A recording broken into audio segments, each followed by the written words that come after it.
ये question number 1 similarity topic है हमारा। क्वेश्चन नंबर 1 है, कहते हैं कि ट्राइंगल। अच्छा, पहले इसको जरा अंडरस्टैंड करें कि सिमिलरिटी क्या चीज होती है। सिमिलरिटी का मतलब यह है कि दो शेप्स हैं जो कि यानी वो बिल्कुल एक जैसे होती है, बराबर नहीं होती, कंग्रुएंट होता है और एक जैसे होना। मिसाल के तौर पे हम कहते हैं कि यार ये बच्चा वो बिल्कुल बाप पे गया हुआ है, तो उसका मतलब है कि बाप की साइज का तो नहीं है, क्योंकि उस ना उनके बाजू इतने बड़े हैं, उनकी टांगे इतनी बड़ी, उनका सर इतना बड़ा है, लेकिन उसकी जो प्रोपोर्शनलिटी है आज़ा की, ऑर्गन्स की, वो बिल्कुल अपने बाप पे जा रही है। तो हम कहते हैं कि सिमिलर टू फादर है। ठीक है, बराबर, बाप के बराबर नहीं है बल्कि उस जैसा है। तो वो शेप मिसाल के तौर पे हमारे पास कुछ इस तरह की शेप आ सकती है। सपोज करें मेरे पास एक ये ट्राइंगल, एक ये शेप है और एक ट्राइंगल जो है एक और शेप है। सपोज करें एक ट्राइंगल ये वाली शेप है। अब आप ये देखें, ये बिल्कुल एक जैसे हैं, ये दोनों ट्राइंगल एक जैसे हैं। ठीक है, बराबर नहीं है क्योंकि ये ट्राइंगल बड़ा है, ये ट्राइंगल छोटा है, लेकिन ये दोनों एक जैसे हैं। ये ट्राइंगल और ये ट्राइंगल एक जैसे हैं। अच्छा, अब एक जैसे होने के लिए हम सिर्फ देखने से तो नहीं होगा, हमारे पास क्या प्रूफ है कि ये दोनों ट्राइंगल्स एक जैसे हैं? हम क्या चीजें निकाल लें, क्या चीजें मालूम करें कि वो दोनों ट्राइंगल एक जैसे होते हैं? तो जो सिमिलर ट्राइंगल्स होती हैं या जो सिमिलर शेप्स होती हैं, उसके तमाम एंगल्स, जैसे ये एंगल और ये एंगल आपस में इक्वल होंगे। ठीक है, बिल्कुल इक्वल होंगे। जैसे 30 डिग्री है तो ये भी 30 डिग्री का होगा। ये एंगल जो करस्पॉन्डिंग एंगल्स है और ये एंगल, ये करस्पॉन्डिंग एंगल्स कहलाते हैं। ये दोनों आपस में इक्वल होंगे। इस तरह से ये एंगल और ये एंगल आपस में इक्वल होते हैं।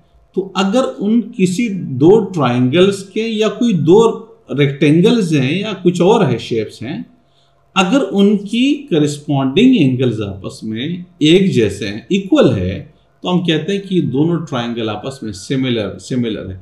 देखने से हम ये नहीं बता सकते कि सिमिलर है, दिखना अलग चीज है और हमें प्रूफ करना होता है बाज़ औक़ात कि वो आपस में एक जैसे होती है। तो एक तो ये चीज है। सेकंड, उसके अंदर क्या, अगर ये चीज ना हो, सपोज करें ये गिवन ना हो, ये मालूम ना हो, तो हम दूसरी चीज क्या कर सकते हैं जिससे हम मालूम कर सकते हैं कि दोनों ट्राइंगल आपस में सिमिलर है। ठीक है, दूसरी ये है कि जो रेशियोज है करस्पॉन्डिंग साइड्स के आपस में इक्वल हो, यानी दिस अपॉन दिस, ये रेशियो है। सपोज करें ये मेरे पास ए है और ये कैपिटल ए है, सपोज करें ये बी है, सपोज करें ये साइड, और ये कैपिटल बी है, ये सी है और ये कैपिटल सी है। तो उसमें क्या होगा कि जो करस्पॉन्डिंग रेशियोज है ए अपॉन ए, यानी this side upon this side is equal to B upon B. जो साइड्स की रेशियो होगी वो आपस में इक्वल होगी, is equal to C upon सी।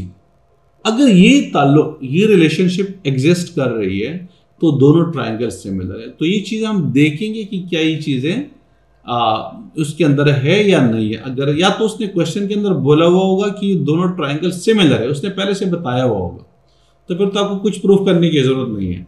लेकिन अगर आपको प्रूफ करना पड़े तो फिर आप क्या चीज प्रूफ करेंगे? ये दो चीजें, कि उनके करस्पॉन्डिंग एंगल्स आपस में एक जैसे हो, और या उन करस्पॉन्डिंग साइड्स की जो रेशियो होती है वो आपस में एक जैसी हो। जैसे ये साइड, इसका करस्पॉन्डिंग ये साइड आ रहा है तो दिस अपॉन दिस, या उसका उल्टा भी ले सकती है, यानी हम इसको यूं भी कर सकते हैं कि A upon A is equal to फिर B upon B is equal to capital C upon C. हम इसको इस तरीके से भी कर सकते हैं। अगर ये रिलेशनशिप एग्जिस्ट कर रही है तो दोनों ट्राइंगल आपस में, इसका मतलब ये कि सिमिलर ट्राइंगल्स है। ठीक है, अच्छा अब आ जाइए उसके ऊपर। ये क्वेश्चन है हमारे पास, ट्राइंगल CBA, कौन सा ट्राइंगल? CBA का मतलब ये ट्राइंगल, मैं अलग अलग उसको शो कर लो। ये जो एक बड़ा ट्राइंगल बन रहा है,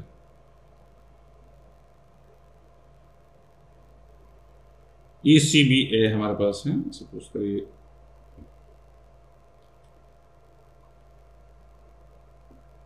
ठीक है, ये CBA हमारे पास आ रहा है, ये वाला कहते हैं ये ट्राइंगल, और दूसरा हमारे पास है CED। इसके लिए मैं कलर चेंज कर देता हूं, CDE। CDE का मतलब ये है कि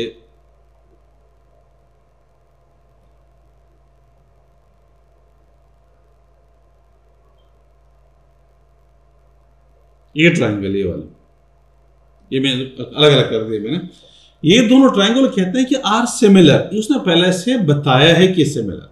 तो जब उसने बताया है तो कहते हैं A B is parallel to DE, ये वाला जो साइड है ये पैरेलल टू DE, इसका पैरेलल है आपस में। ये ऑलरेडी ये जो एरो दिया हुआ है इसका मतलब कि आपस में पैरेलल है।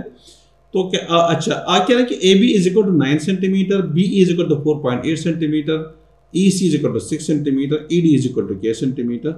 Work out the value of, कि हमें K की वैल्यू निकालनी है ये वाली। अच्छा मैं इसको थोड़ा सा दोबारा, ये आपको समझ में आ गई कि कौन से ट्रायंगल्स लेना चाह रहे हैं, वो ये वाले लेना चाह रहे हैं। मैं इसको डिलीट कर देता हूं, बल्कि ये नजर आ रहा है तो चलिए डिलीट करने की जरूरत नहीं है। अब हम क्या करेंगे कि ये वाली रेशियो इस्तेमाल करेंगे, ये वाला जो फार्मूला है ये वाला हम यूज करेंगे और K की वैल्यू निकालेंगे। तो देखिए इसमें से जो गिवन साइड्स हैं, इस बड़े ट्रायंगल का ये वाला साइड जो कि 4.8 प्लस 6 बन रहा है, यानी आपके पास 10.8 बन रहा है। ये पूरा ABC ये वाला यहां से लेके यहां तक, ये 6 सेंटीमीटर है, ये 4.8 है, तो 6 प्लस 4.8 10.8, ये मेरे पास ऑलरेडी गिवन है। अच्छा इसका जो फिर इस छोटे वाले का ये साइड 6 बन जाएगा, ये वाला, ये मेरे पास आ जाएगा 6 ये वाला, ठीक है। तो बड़े वाले का ट्रायंगल का ये वाला side upon this side is equal to 9 upon K, या मैं इसको यूं लिख सकता हूं कि अगर मैं इसको नाम दे दूं, ये DE है तो EC upon BC, EC upon BC is equal to DE upon AB, DE upon AB, ठीक है। वो इसलिए कि दोनों ट्रायंगल सिमिलर है। मैं इधर लिख देता हूं, ट्रायंगल्स आर सिमिलर।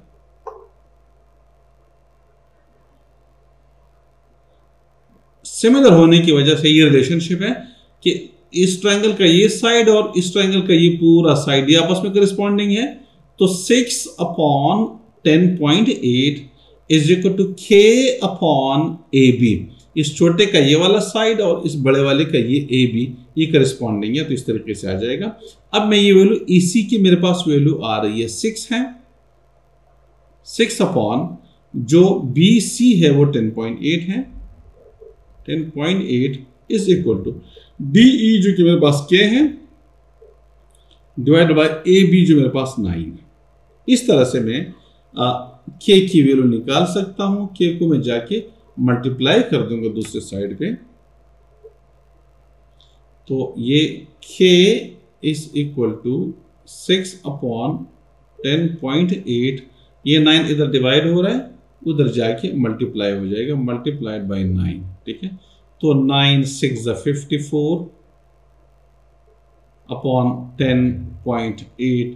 अगर आप उसको मजीद करना चाहते हैं तो हम इसको कर सकते हैं, वो इस तरह से कर सकते हैं कि देखिए 54 डिवाइड बाय 10.8, इस पॉइंट को हटा के 0 इधर लगाइएगा, तो और 108 54 1 ज़ा 54 0 और 54 2 ज़ा 108, 2 1 ज़ा 2, 2 5 ज़ा 10। तो मेरे पास इसका आंसर K की वैल्यू 5 आ जाएगी।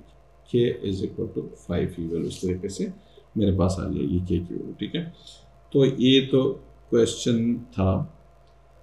ये थोड़ा सा मुश्किल है, सिमिलरिटी के ऊपर वर्क कर लीजिएगा। मैंने पहले बताया कि दो ट्राइंगल्स अगर सिमिलर है तो उसके अंदर ये दो रिलेशनशिप मौजूद होती है, यानी ये वाला फार्मूला आपने ज़हन नशीन करना है। अगर सिमिलर है, जैसे इस क्वेश्चन के अंदर बोला है उन्होंने कि triangle CBA and CED are similar, similar जब है तो इसका मतलब कि ये फार्मूला एग्जिस्ट कर रहा है।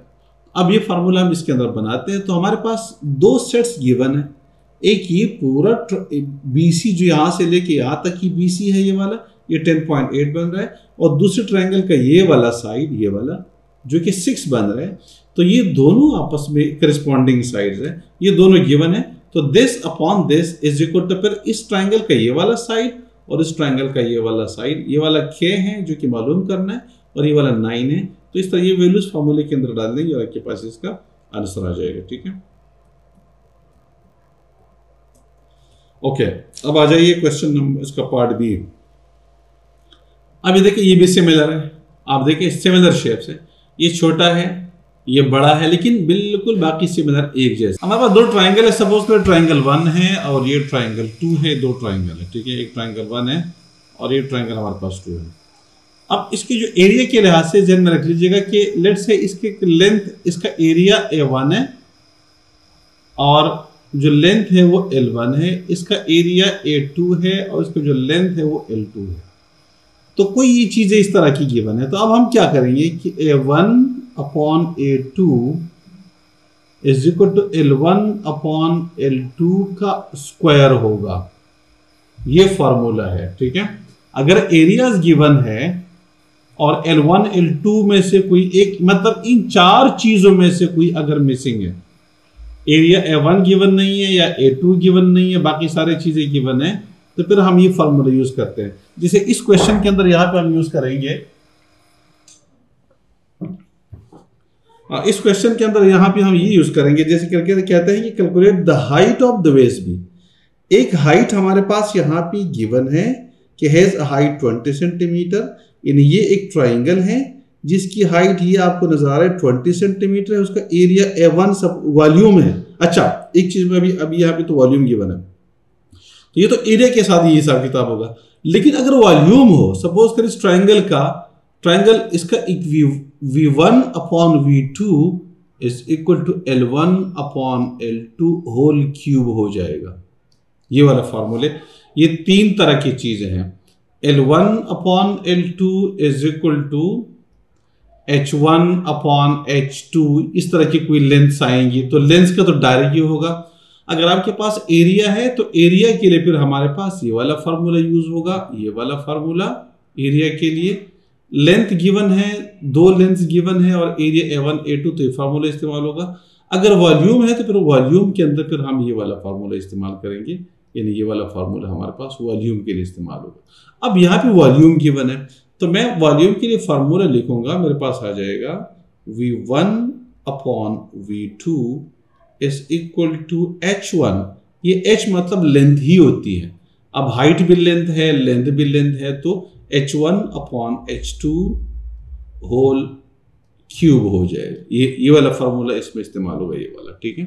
अब अभी देखिए कि H1 V1 मेरे पास 1500 है, V2 मेरे पास 2592 है, इज इक्वल टू H1 जो मेरे पास 20 है और H2 मेरे पास गिवन नहीं है, मैं उसको H2 ही लिख लेता हूं और ये होल क्यूब हो जाएगा। तो इस तरीके से मैं ये निकाल सकता हूं, किस तरह ये। अच्छा, अब हम क्या करेंगे कि इस क्यूब को हटाने के लिए हम तीनों साइड्स का क्यूब रूट निकाल लेते हैं। ये जैसे ये वाला है, ये वाला, तीनों साइड्स का क्यूब रूट निकाल लेते हैं, तो मेरे पास आ जाएगा, यानी ये क्यूब रूट में ले लूंगा इस साइड का भी और इस साइड का भी ले लूंगा क्यूब रूट, तो इससे मेरे पास ये क्यूब और क्यूब खत्म हो जाएगा और इसका मैं निकाल लूंगा क्यूब रूट। 1500 अपॉन 2592 का क्यूब रूट में निकाल देता हूं।